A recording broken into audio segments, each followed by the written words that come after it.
Nyinyi ni wakulima wa mazao mbalimbali, lakini hamna soko la uhakika la kuuza matunda yenu. Hamna soko la uhakika la kuuza mbao zenu. Hamna soko la uhakika la kuuza ngano yenu. Nimearifiwa hapa kwamba Wanging'ombe wanalima ngano. Debe moja la ngano wanauza 20,000. Ndugu zangu, kilo ya ngano dukani shilingi ngapi? Shilingi ngapi kilo ya ngano dukani? Hamjui bei ya ngano? Shilingi 2,000.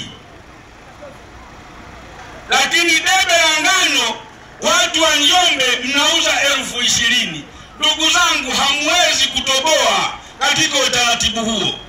Naomba niwaahidi ndugu zangu, naomba niwaahidi, endapo mtanichagua nikiwa rais, tutaweka soko la ngano.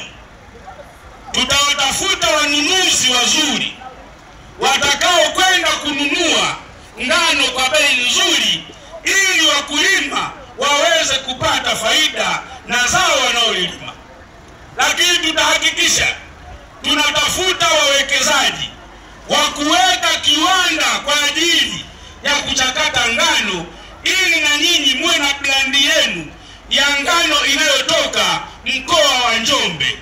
Kwa hiyo mkinichagua nikiwa rais, tutajenga kiwanda cha kuchakata ngano ili mkoa wa Njombe uwe na blandi ya ngano, sio kutoka Dar es Salaam kwenye viwanda vingine.